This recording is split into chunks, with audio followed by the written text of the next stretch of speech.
In the name of the Father, the Son, the Holy Spirit. Amen. God our Father, we thank you for this holy day, for this night of abundance of your presence and love. We thank you, Lord, for inspiring us with wisdom beyond all telling, for allowing us to fathom, although not in the fullest, but for at least to have a glance of the greatness of your mysteries, of the wonders of your name, of who you are, and how you are related to us. Our Father who art in heaven, hallowed be thy name. Thy kingdom come, thy will be done, on earth as it is in heaven.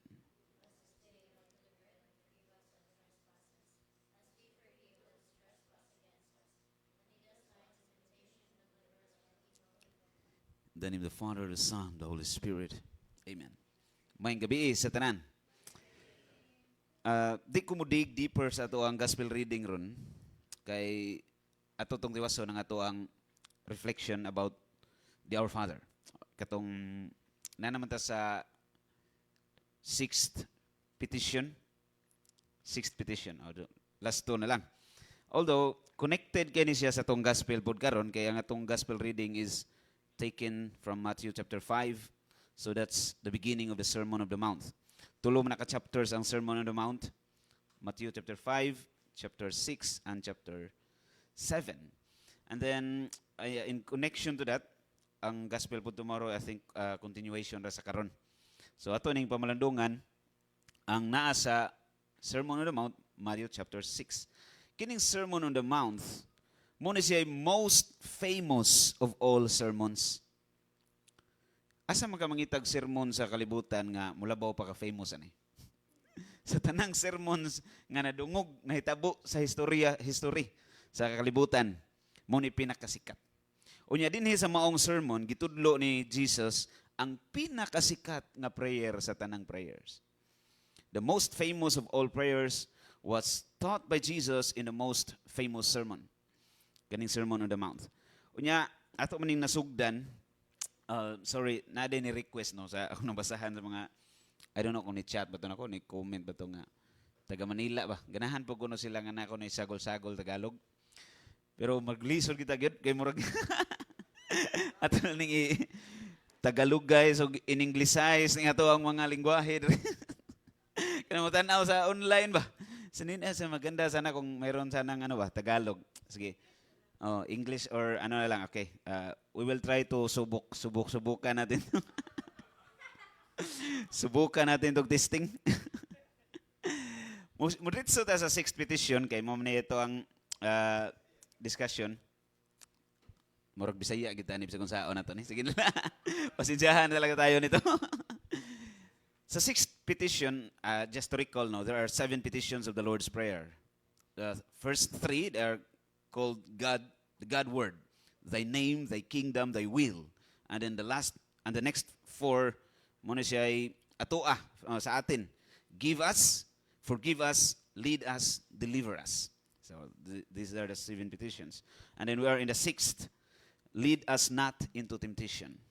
So lead us not into temptation. According to the Catechism, paragraph 2846, you can read it in the screen.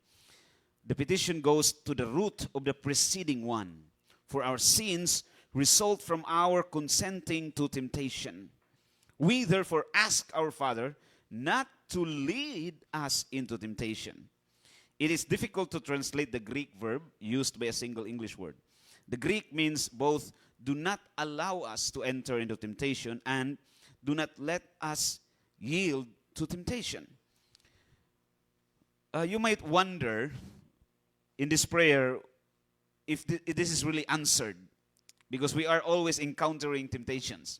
Isn't it true? Lagi tayong nakaka-experience ng ano? ng pagsulayan ba?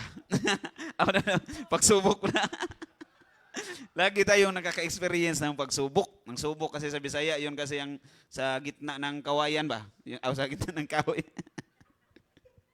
Lagi nating na-encounter yan. We always experience temptations. But then we ask God not to lead us into temptation. So you might wonder, what are we really asking if God is a God who hears our prayer and then He never hears us when we ask Him not to lead us into temptation? Parang hindi yata tayo pinapakinggan ng Diyos. Pero pinapakinggan tayo. Because what we're asking here is that we are asking God not to lead us into temptation that goes beyond our power. And He never fails to answer that prayer.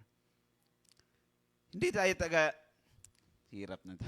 Hindi talaga tayo hinahayaan ng Diyos na maka-experience ng temptation na beyond sa power natin. Beyond sa power natin. Continue to the next slide. Yan yung, okay. 2846 in the catechisms, okay? Since this is something like more on a catechetical instruction. But basahin natin. God cannot be tempted by evil and He Himself tempts no one. So, on the contrary, He wants to set us free from evil. We ask Him not to allow us to take the way that leads to sin. We are engaged in battle between flesh and spirit. This petition implores the spirit to discernment and strength. So, when we pray this prayer, we are not asking God that we would be set free from all kinds of temptation. But as what I've said a while ago, only those which we cannot overcome. And then we're also asking God for strength and discernment when we pray this prayer. So, this Our Father prayer, most of us might think that we are experts when it comes to this prayer, because we might be tempted to think that we pray this prayer so much. We pray this prayer so often that we think we're experts about this prayer. But in my opinion, maybe it's true that we pray it too much, but I think we pondered it too little. We pondered it too little. We are just keep on saying it. We don't even understand the deeper meaning of this prayer. So that's what we're doing. This is, I think, my task for tonight, to help us deepen our understanding about the Lord's Prayer. Next slide. When we say, lead us not into temptation, we're asking God not to allow us to take the path that leads to sin. All right? This is the same thing, I think, from the previous slide. So, continue. Last petition. But deliver us from evil. It touches each of us personally, but it is always we who pray in communion with the whole church for the deliverance of the whole human family. So this is going to be the last petition. Deliver us from evil. The previous one would be lead us not into temptation, and then deliver us from evil. So this is basically, we're asking God to deliver us from the power of demons, the evil one. So temptation, works of the devil. Here, from the power of the devil, nga, hindi talaga tayo mahawakan ng demonyo ba? So, next slide. There are more explanations. In this petition, evil is not an abstraction, but refers to a person. That's what I said. Satan, the evil one, the angel who opposes God, the devil, Diabolos, is the one who throws himself across God's plan and His work of salvation accomplished in Christ. Are there more slides, sister? In the last petition, but deliver us from evil, Christians pray to God with the church. With the church. So we never pray alone. We never pray alone. To show forth the victory already won by Christ over the ruler of this world, Satan, the angel personally opposed to God and to His plan of salvation. So, meron akong kasama dito sa Catholic Faith Defender. Sabi niya, meron daw nagtanong sa kanya, mga pilosopo ba, na hindi naniniwala sa Diyos. Sinabihan siya, bakit pa kayo nagdadasal na i-deliver from the power of the evil one or Satan? Tinalo na yan ni Kristo. Kung tinalo na siya ni Kristo, ano pang ginagawa niyo? Wala na kayong dapat pang gawin. Paano niya sinagot yun? Sabi niya, oo, tinalo na nga siya ni Kristo. Tinalo na nga siya, tatalunin pang lalo. Kuha niyo? Napildi na gani, pildihon pag yun. Tinalo na nga, tatalunin pang lalo. Kasi hindi lang si Kristo ang tatalo sa kanya. Aapakan din siya pati ng mga tagasunod ni Kristo. Even us who are disciples of Jesus will defeat the evil one. Because we are one with Christ. And if we are one with Christ, victory is ours. So we are one of those who are victorious, who won over Satan. Next slide. All right. The last word that we will say is amen or amen. Pero in the Holy Mass, we don't say amen when we pray our Father because it is in the last part. Diba? Ngoros naman ta. Final man siya, amen. So sa misa na siya. By the final amen, sa may meaning aning amen. Ano ba ibig sabihin yan? Meron pala akong kakilala na ang pangalan niya ay Amen. Oh, dalawa silang magkapatid. Si Amen, lagi siyang nagsisimba. True story ito ha. Yung kapatid niya naman, yung kalimutan ko pangalan, no? Sheila, yun. Pero hindi yung nagsisimba lagi. Halos hindi nagsisimba.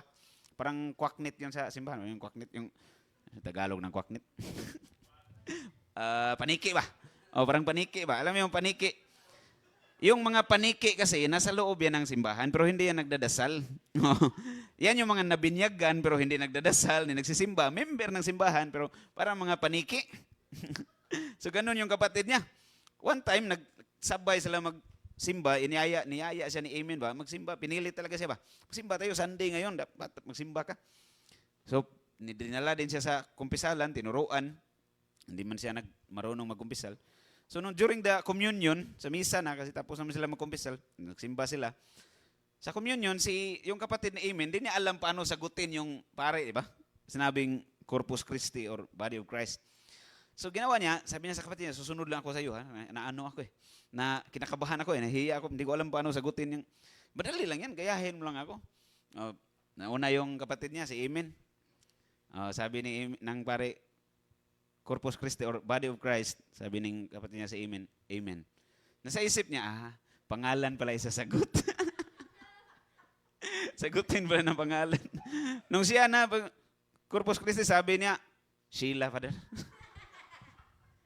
Sheila pala. Pangalan, kala niya kasi pangalan. Sabi, Amen kasi yung pangalan eh. Kaya kung may anak kayo, huwag niyo pangalanan ng Amen. Pero maganda ang pangalan to, Amen. Ano bang ibig sabihin pag sumagot tayo ng amen or pag sinabi nating amen after we pray the Our Father? We express our fiat. When we say fiat, we submit to the will of God. I mean, we lift up our intellect and will, so be it. Let it happen as God wills it to happen. I think last na yata to, sister, no? Okay. Now, kasi matagal tayong hindi nakaano nito. Gusto kong bigyan pa ng mas malalim na pagpapaliwanag ba? A deeper explanation about how we should understand the Lord's Prayer. How we should understand it. Kasi when we understand its beginning, the rest will come as a point of perspective. Madali na lang intindihin yung other petitions once we understand the beginning. Ano ba yung beginning ng petition pag nag-pray tayo ng Our Father? Yung Our Father. Di ba? We say, Our Father. If you imagine, or if you are studying scriptures, from the very beginning of the Old Testament to the last of the Old Testament, beginning of the Old Testament to the last of the Old Testament. So, that's before the New Testament. Yung buong Old Testament, you will never find any of the Jews who pray addressing God as Father. Sometimes they will call God Father, but figuratively, only as a metaphor. Only as a metaphor that they will call God Father. But they don't really deem themselves na talagang iniisip nila yung sarili nila na talagang anak talaga sila ng Diyos, na rightful of the kingdom. Talagang meron silang right ba of the kingdom of God. Hindi ganun. Parang ang layo ng God ba? Pero alam nila, love sila ni God. Sometimes binibigyan nila ng figure si God na God is a father. But not even the most devout rabbi of the Jews call God Father when they pray. So what did Jesus do on the Sermon on the Mount? He was having some sort of revolution in the world religion. Walang relihiyon sa mundo na tumatawag sa Diyos when they pray, Father. Wala. Nag-aral ako ng Hinduism. Buddhism, Taoism, all world religions, I've studied about them. I found not even a single prayer in all those religions that they would call God Father. So, when Jesus began to preach, because Sermon on the Mount was the beginning of his public mission, public life, when Jesus began to preach, he revealed to us who God is. So that's his mission, to teach the world who the Father is, who God is. But then how did he reveal God to the world? By means of prayer. Before this, Jesus was praying all night before siya nagturo ng Our Father. He was praying all night. And then the next day, nag-ask yung mga apostles. Sabi nila, parang nainggit sila, John's disciples were taught by John how to pray. The Pharisees knew how to pray. They were taught how to pray. Lord, teach us how to pray. So now they have the desire that they wanted to learn. Pero you might wonder, all these people are Jews. Mga Hudiyo naman silang lahat. Hindi ba talaga sila marunong magdasal? They pray as Jews. They pray. But then they see something new in Jesus, that there's more that they wanted to learn in prayer. Parang merong kakaiba kay Jesus ba na, turuan mo nga kami, parang sinasabi nila, turuan mo nga kami sa prayer na alam mo.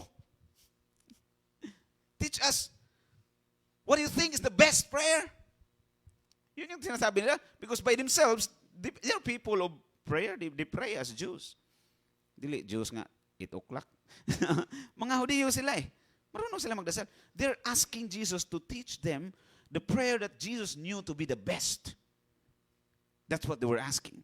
And I believe that such a desire to learn the best of all prayers was an answer to Jesus' all-night prayer. So the desire to learn how to pray is the work of the Holy Spirit. Because it was Jesus who asked, who prayed, that we would have that desire. So when you desire to pray, na maiisip mo, papasok ako ng simbahan, sabi nga ni Brother Paul kanina, tinawag siya ba? So, that's an answer dun sa prayer ni Jesus, in my opinion. But then, why is it the best of all prayers? Yan yung tinatanong ng mga apostles eh. Turuan mo kami, so the best prayer na alam mo. According to the Catechism, paragraph 2763, 2763 of the Catechism of the Catholic Church, sabi dyan, the Lord's Prayer, or the Our Father, is the best of all prayers because in it, we learn not only how to pray and what to desire, what we could rightfully desire. In it, we're taught to pray not only what we could rightfully desire, but also in the sequence and order by which we should desire them. In the sequence and order by which we should desire them. Bakit? When you think of it, halos lahat sa atin, karaniwan sa atin, most of us, when we pray, we begin from our problems. Na kung meron na tayong problema ang ma-encounter, saka tayo sisigaw sa Panginoon, Lord, why? Help me in this struggle, in these troubles na i-encounter ko ngayon. Help me, Lord. Diyan tayo sumisigaw sa Panginoon after natin ma-experience yung problem. Pero in the Lord's Prayer, tinuturuan tayo ni Jesus, baliktad. Baliktad yung nakasanayan natin. Pag nag-pray tayo, hindi tayo dapat nagsisimula tumingin sa problema. Dapat nagsisimula tayong tumingin sa greatness ni God. We begin by seeing the greatness of God. And when we begin by saying how great, how powerful, how loving God is as a Father, all of our problems would become so little. Meron akong personal experience nito. Hindi sa akin. Nakita ko lang ba. Nagdasal siya sa prayer room. Hindi man ako talaga yung nakakita. Isa sa mga kasama ko.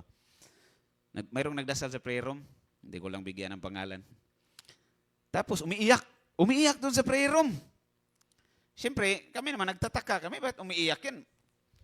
Wala naman yatang financial problem yan eh. Mayaman sila eh. Lahat sila magkapatid, mayroon yatang sasakyan. Hindi pa isa, ha? Marami.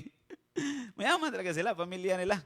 Tapos umiiyak doon sa prayer room na, tapos hindi din naman siya, wala din naman yung boyfriend. Sino bang hihiwalay sa kanya? Iyak ng iyak doon. Siyempre, paglabas, nandun yung concern na kasama namin na matanda na, tinanong siya, Sister, how are you? What's the problem? Kaya pala siya umiiyak, nawalan siya ng trabaho. Tapos, ito yung nakakatawa. Kasi lahat kami doon na tumatawa lang, walang mga trabaho. Siya na nawalan ng trabaho, na mayaman pa sila, iyak ng iyak. Bakit ganon ang reaksyon niya? Kasi, sa tingin ko, maliit ang tingin niya sa Diyos, malaki yung trabaho niya. Bigyan kita na example. Pag naglalakad ka sa Colon, when you walk down the downtown, in the downtown, tapos meron kang 50,000 sa right pocket. Right ba ito? Left. 50,000. Sa kabila, meron kang 20 pesos. 20. 20 mo na Bisaya. Meron kang 20 sa kabila. Tapos, alin dyan sa dalawa yung imong gisaligan ba? Alin dyan sa dalawa yung talagang doon ka nakadepende? Doon sa 50,000, di ba? Mas malaki eh. Pag nawala yung 20 mo, iiyak ka ba? Talagang mamamatay ka sa sakit? Hindi, kasi hindi ka naman doon nakadepende. Sisiw lang sa'yo yan. Problem niya, nawala yung 20. Dito pa naman yung 50,000. Doon ka naman nakadepende sa 50,000. Pero pag nawala yung 50,000, talagang malulungkot ka. Doon ka nakadepende. Ang liit na lang ng 20. Ganun yung tingin niya sa trabaho niya. 50,000. Tapos yung Panginoon, 20 lang. Nawalan siya ng trabaho para siyang mamatay. Para siyang mamatay. Pero, kung tao ka na tingin mo sa Diyos napakalaki, kahit mawalan ka ng kung ano-ano pa yan dyan, sa Diyos ka nakadepende. Wala, sisiw lang. Kaya mo pa rin tumawa. Kaya mo pa rin mag-smile. Oh. Minsan kasi, yung tingin natin sa problema, yung buong mundo nagliliyab. Tapos yung Panginoon, isang basong tubig lang. Kaya, yan yung tingin natin, nagliliyab yung mundo. Isang basong tubig lang ang Panginoon. Paano niya yan masosolve? Paano niya mapapatayan? Kaya tinuruan tayo ni Jesus in the Lord's Prayer na tingnan ang Panginoon bilang isang karagatan. At lahat ng problema natin, isang kandila lang na umiilaw. Sisiw lang. Madali lang patayin ng Diyos. Ang mga problema yan. Imagine God as the ocean and then problems are just like a single candle being lighted up. So God could easily wipe all those things out. That's what Jesus taught us in the Lord's Prayer. To change our perspective. Now, we see things from the greatness of God. Now, when we say this prayer, we say, our, right? Our. I already taught you these things. This is to remove the concept of individualism. That we are all brothers and sisters. That when we pray, we should always pray in plurality. We should always think of others. It's true that we should have personal relationship with Jesus. But even if we have personal relationship with Jesus, we should also have interpersonal relationship with others. God is teaching us that when you pray, think not only of yourself, but the rest of the world. You say, our Father. Now, matanong nyo, yung our Father na yan, yung word na our, ang ibig sabihin ba niyan, tayo lang mga Katoliko? Tayo lang man yung nabinyagan, di ba? Napaka-selfish natin talaga pag gano'n tayo mag-isip. It excludes no one. It includes everyone. When we say our Father, we're basically praying for the whole world. Our Father. Now, you might wonder, why is it that Jesus did not teach us to say, when we pray, our Creator, our just and almighty God? Why did he say, Father? Why did he use the word Father? 17 times. 17 times in 3 chapters. The word Father was mentioned by Jesus. That is in no way found in any Old Testament scriptures. No way that you can find that the word calling God Father as much as that. 17 times, imagine. Tinuruan niya tayo to call God Father. He mentioned about this, Father, Father, Father, Father. Why not? Is it wrong to say, our Creator who art in heaven? Is that wrong? It is correct. But that's just one part of God being who He is. Because above all, in His entirety, God is a Father. Now, you might wonder, before creation, how was He a Father? Paano siya naging Ama before creation? Jesus here is revealing the Trinity in a sublime manner. Like, sublime, profound, so deep, so high, that we almost do not see it. It is only found by those who really take some time to ponder this prayer. That when we call God our Father, we are basically calling on the Trinity. Why? Because as tayo mga gawa lang ng Diyos, as creatures, all right? As creatures of God, meron tayong limit, di ba? Meron tayong limit. Merong time na hindi tayo nag-exist, walang creation. So, paano siya naging Father during that time? God, as a Father, was fathering the Son from all eternity. He was always a Father. Yan yung tinuro ni Jesus.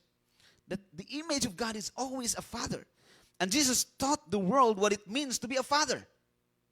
Sabi nga ni Pope Benedict XVI, the crisis of fatherhood constitutes the heart of the crisis that is threatening us today. Nawala sa atin yung concept of what it means to be a father. What it means to have God as Father. At yung mga pamilya din, walang klaro yung papa, walang klaro yung buong pamilya. Hindi klaro yung buong pamilya pag hindi klaro yung papa. So yung crisis na yan, sabi ni Pope Benedict, yan yung dahilan, yun yung pinaka-heart kung bakit maraming problema ngayon sa mundo, yung crisis of fatherhood. Hindi lang sa fathers na mga tao, above all, the crisis of losing the concept of having God as Father. At tinuturuan tayo ni Jesus, ano ba tong God? Ano ba siya as Father? Who is God as a Father? How come that He is a Father from all eternity? Ito yung isa sa pinakamalalim na reflection na naabot ng utak ko. Ewan ko kung may mas malalim pa kasi hindi naman ito mafafathom talaga yung yung mystery ng Trinity. Hindi mo yan maaabot yung pinakalalim mo lang hanggan eh. Oo.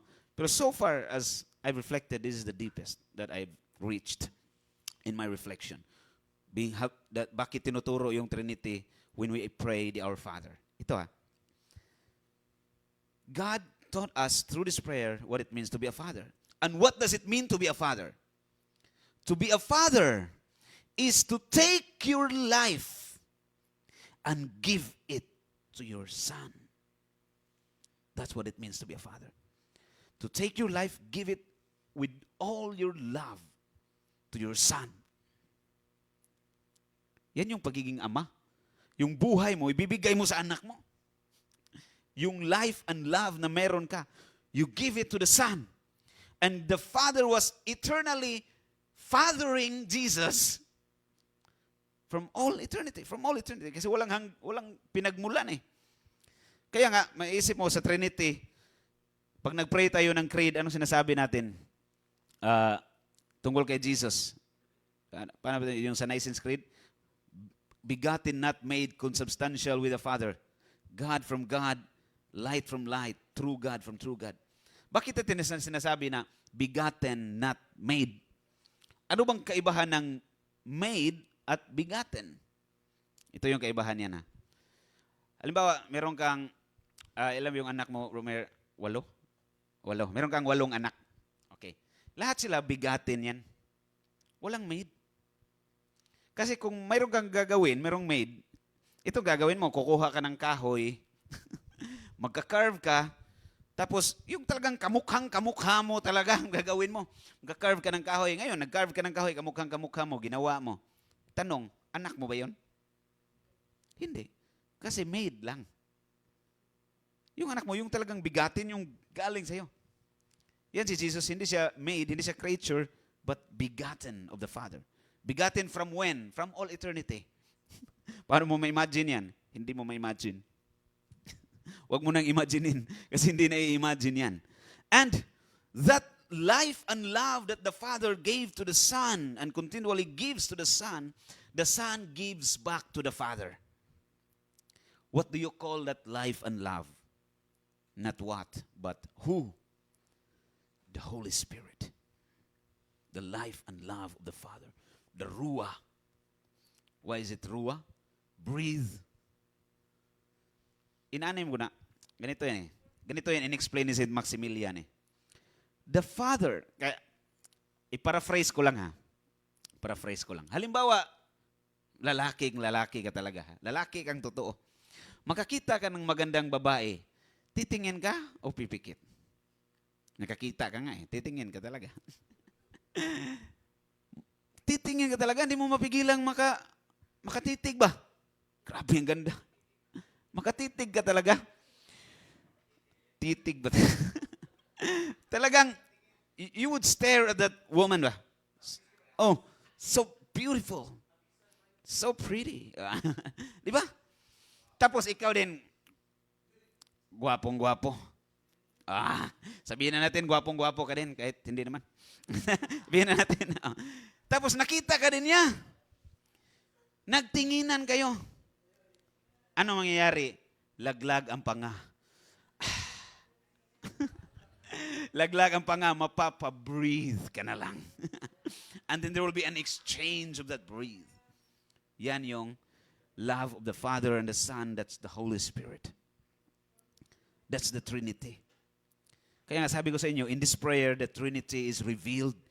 Jesus revealed to the world who God is. That God is a Trinity, and above all, God is a Father. God is a Father. Yan yung ni-reveal ni Jesus sa atin. And then if God is a Father, what else should you worry if God is your Father? Kung tatay mo sabi ko nga, di ba, lagi ko sinasabi ito sa mga kaibigan ko, gino-joke ko sila ba?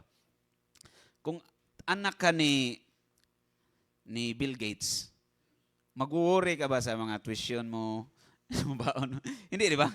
Kasi alam mo, napakayaman niya.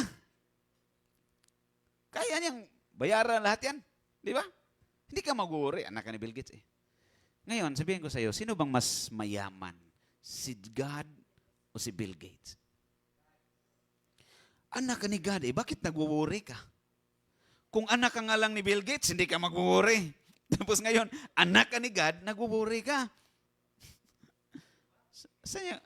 Asan yung logic doon? Di ba? Yan yung crisis of fatherhood. Asan yung logic doon? Bakit ka mag-worry? But not worrying doesn't mean that you will not look for ways. Constructive concern is different from destructive worrying. Kuha niyo yan? Hindi kasi ibig sabihin niya, hindi ako nag-worry wala naman akong gagawin. Ano ito, tunganga ka lang dyan, buong gabi, buong araw. Wala kang gagawin talaga. God is rich, but His riches are found in what He gives us that we should use. Kung anong binigay niya sa iyo, gamitin mo. Meron kang talino, meron kang lakas, okay, gamitin mo yan. Diyan mag-flow yung riches ni God. Gamitin mo. Meron kang katawan na malakas pa, meron kang utak na nakakapag-isip pa, use all of that. Use all of those gifts na binigay ng Diyos. Para yung abundance niya, ma-experience mo. Kuha niyo? Now, after saying, Our Father, what do we say? Who art in heaven. We say, Who art in heaven. If God is in heaven, sabi nga ni Brother Paul kanina, we're not home yet. If our Father is in heaven, that means we are not home yet. That we are all pilgrims. We are aliens. We're strangers in this world. No matter how much you settle down, no matter how much you grow your wealth, and then you have your house and your family intact, you settle down, we should not confuse that with our one true home, heaven. that we are going to the Father. So when we pray, Our Father who art in heaven, we think of ourselves as a wayfarer, someone who is in a journey, going back home to the Father. Now, you might be tempted to think that since God is in heaven, He is far away, distant from us. Is that true? It's not true, right? We say, God is in heaven, but He's not far from us. Are we separated from God by miles or kilometers, like millions of miles away? No. What separates us from God is not a distance of kilometers or miles. What separates us from God is sin. When we sin, we are separated from God, especially mortal sin, particularly mortal sin. When we sin, we're separated from God. But as long as we are in a state of grace, He is a Father who is not far from us. He is a Father who is close to us. Closer to us than anyone could imagine. Even closer to yourself as who you are. Sabi nga ni Saint Teresa Avila, if I'm not mistaken, it was Saint Teresa. Sabi niya, God is closer to us than we are to ourselves. Imagine mo yan. He is closer to us than we are to ourselves. That He knows you more than you know yourself. You don't even know how many strands of hairs do you have in your head. You don't even know that. God knows each one of them. So He knows us more than we know ourselves. Now, next to that, when we say, who art in heaven, what do we say? Hallowed be thy name. As I told you before, so this is some sort of recap. Hallowed be thy name. We are not making God holy as if He is not holy, and then when we pray, He becomes holy. So when we say, hallowed be thy name, we're saying who and what God is, and we're asking Him to make us holy as He is holy. So we're basically asking God to make us true disciples. And since this is in a form of prayer that Jesus taught us this thing, Jesus is teaching us that to become a true disciples, we should become like Him. That's how to become holy. And to become like Him, we will never be like Jesus until we learn how to pray like Jesus. To see God first as Father. So when you pray, always think that way. When you encounter problems, always think that way. I have God as Father. And then everything else, wala na talagang magpapakamatay kung lahat ng tao ganun. Walang mag-worry na hindi masosolve yung problem niya. Bakit ngayon daming suicides, di ba? Maraming nagpapakamatay ngayon. Parang tumataas yata yung bilang ng nagpapakamatay. Kita nyo yung Mactan Bridge, nilagyan na nga ng screen. Dami kasing tumatalon eh. Bakit sila nagpapakamatay? They lost the faith. They lost the concept that they have God as Father. And now, after saying, Our Father who art in heaven, hallowed be thy name, what do we say? Thy kingdom come. Now, when we pray, thy kingdom come, what does that mean? Thy kingdom come, thy will be done on earth as it is in heaven. We say, thy kingdom come. We're asking for the kingdom. Wait a minute. That means there's a king. Right? If there's a kingdom, there's a king. And if the Father is king, what does it imply? It implies that we are prince and princess, dukes and duchess. Wow. Kuyawa. Mga dato na kita da. If your father is king, you're a prince. Isn't that true? Isn't that amazing? Isn't it fascinating to think that I'm a princess? Wow. Pag nanonood tayo ng movie, Prince and Princess, Beauty and the Beast, mga ganun, na-amaze tayo, di ba? Parang sarap ng buhay niya, prinsesa siya. Ngayon, prinsesa ka. Sarap din ng buhay mo. Di mo alam yun eh. Oh, Prince and Princess. Tinuruan tayo ni Jesus na Prince and Princess tayo. We belong to the royal family. Royal family. Soft drinks o dugo. We belong to a royal family. Ang Ama natin, hari eh. Kuha nyo? The kingdom come. And then, we're asking the Father that His kingdom will be realized in us. Sa part niya, hindi na natin maki-question yan na talagang He is doing His duty as a king and father. So, when we pray that, we are asking Him to give us the strength to live as His true sons and daughters, prince and princess of His royal kingdom. We're asking Him, Lord, bigyan mo ako ng strength na talagang magampanan ko yung gawain ko bilang anak mo. That's what we're asking God. To make us saints, in short. To make us saints.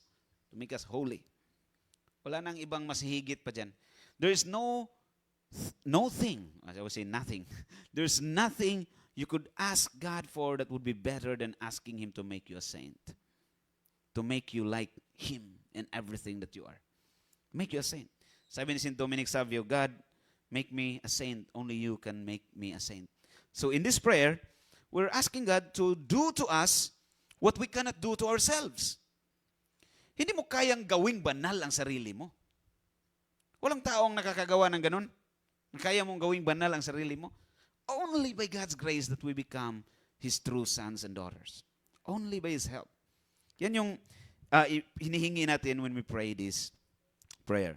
Now, marami tayong pwedeng hingin sa Panginoon eh. Marami tayong hinihingi sa Panginoon. Sabi ni Saint Therese of the Child Jesus, nasa Story of the Soul niya to eh. Yung maliit lang na libro niya. Story of a Soul with Saint Therese of the Child. Lagi namin, hindi man araw-araw, pero lagi namin pinapakinggan yan sa convent nung nandun pa ako. Binabasa din, pinapakinggan. Inulit-ulit pa. Iwan ko, ilang beses kong naubos yung libro na yan basahin. Maraming beses.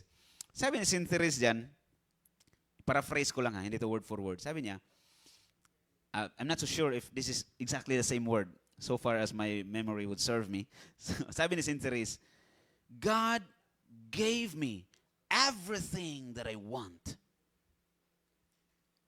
Kayo, did God give you everything that you want? Pero sabi ni Saint Therese, God gave me everything that I wanted. Everything that I want and I wanted.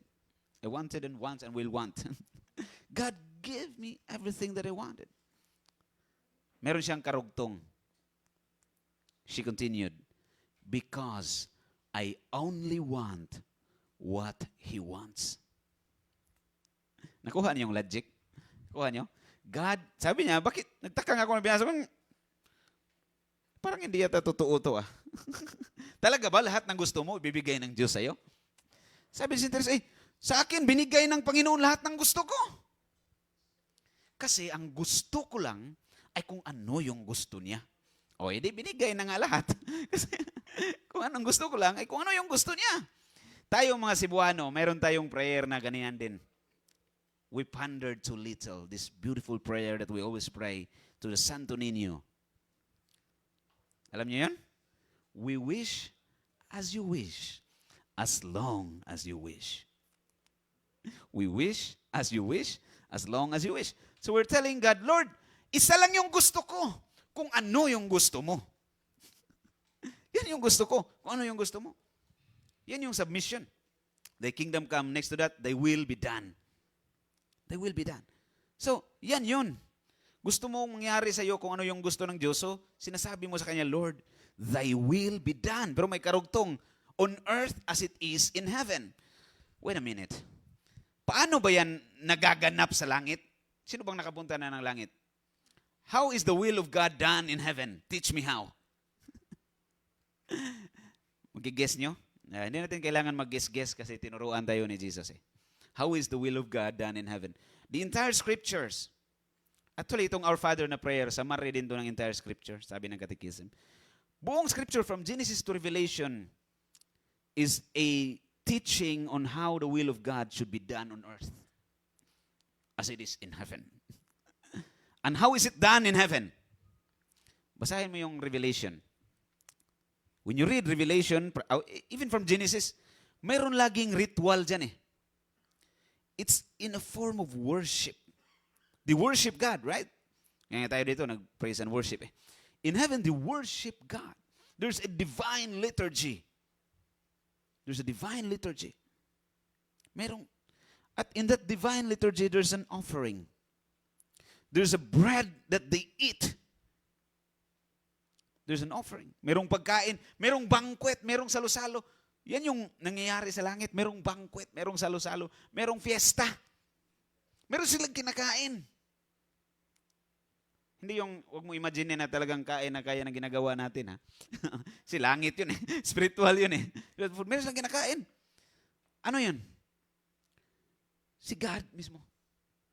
Giving Himself to those people in heaven. To those angels and saints in heaven. Kaya nga, si Jesus, sabi ni St. Thomas sa prayer niya, dun sa kinakanta natin yan, eh. Panis Angelicus. In Latin, we sing that, Panis Angelicus, fit panis ominous, that panis Angelicus. Hindi niya rin alam, eh. Panis Angelicus, the bread of the angels. So how is the will of God done on earth? Through the Holy Mass. The Holy Mass. The will of God is done in the Holy Mass more than in anything else. When you do good, you do the will of God as well. But above all, through the Holy Mass.